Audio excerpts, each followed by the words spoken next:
Now, with exam season kicking off next week, students across the country will be doing everything they can to prep for this busy period ahead. Or maybe they won't. Here to advise us on the best ways to beat exam stress is Wellbeing Educator and Mindfulness Coach Mary Bradley. Mary, it's so lovely to have you. We talk about exam anxiety and stress all of the time now. I suppose everyone had it.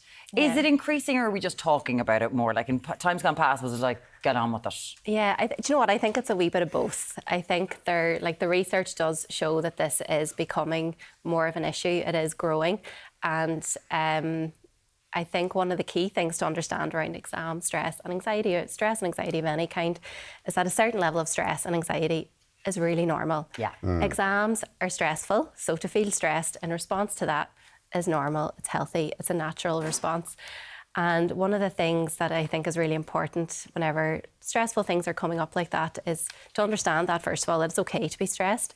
And knowing that they don't have to go into their exam feeling completely calm and relaxed. That's unrealistic. So it's just going in feeling focused and steady, so that a certain level of stress and anxiety kind of pushes them along, motivates them, but it's not kind of overwhelming them and then interfering with their ability to put all their good work to good use. So is there any tips then, that the main tips that you would give to students and to parents over these next couple of weeks? Yeah, well, that's the first thing I always say, is that accepting that a certain level of stress is going to be there. We're all stressed going into exams. I mean, it's hyped now that it's anxiety and all that. Yeah. We were always nervous going in. It's good to be a bit nervous. That's it. And a certain level of, they say we are at our most productive when we are a bit stressed. Obviously, we want to avoid that tipping over. But, a certain level of stress will make sure that you're going to school every day, that you show up to the exam on time, that you're studying, that you're doing your homework. So, first of all, just allowing that and accepting that that's going to be the case. And then often it's about building that resilience as well, that, an exam is hard and it is stressful and it is a high pressure environment, but you've done loads of hard things before, and that's a really important conversation to have. Yeah. As a parent, be like, well, remember all those other things you found hard?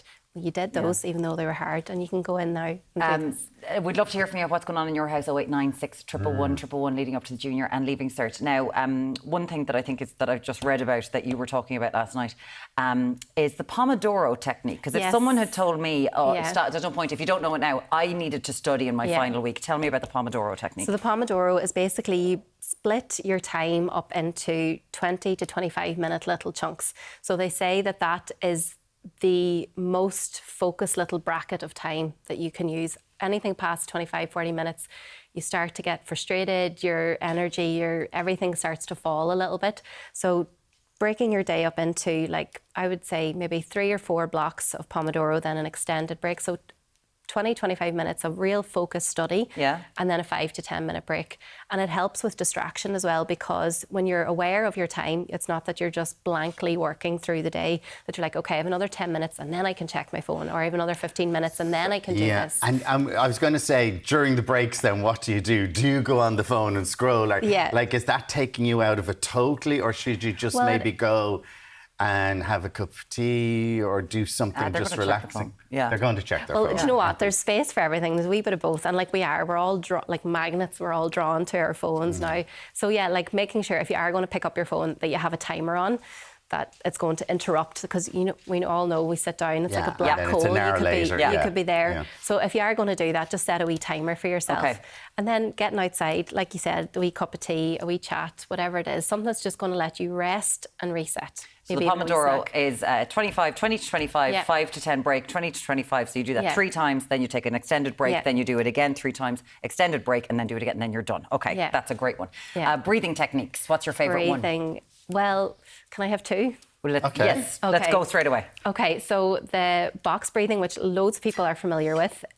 So it's just, this is a great one because it is great for focus and also kind of calming you down. So some breathing will make you a little bit sleepy, but this is really good for focus. So you just breathe in for 4 seconds, hold for 4 seconds, out for 4, and hold for 4 again. So breathe in. So do you know what? You guys do it and I'll count. So you let your shoulders drop and your jaw relax, and you're just going to breathe in, 2, 3, 4, hold, 2, 3, 4, out, 2, 3, 4, and hold. 2, 3, 4. Box breathing. That does relax. Lovely. Yeah. Done. What's the other one?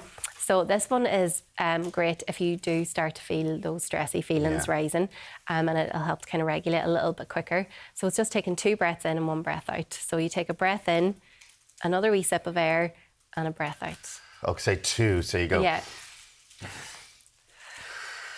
Yeah. Is this when you start to feel when you're maybe reading through that and you start getting... Or, you're about to walk into the exam, or you're on the bus, or, you look at a question, you're like, oh, I don't know this, and you need to settle yourself a wee bit.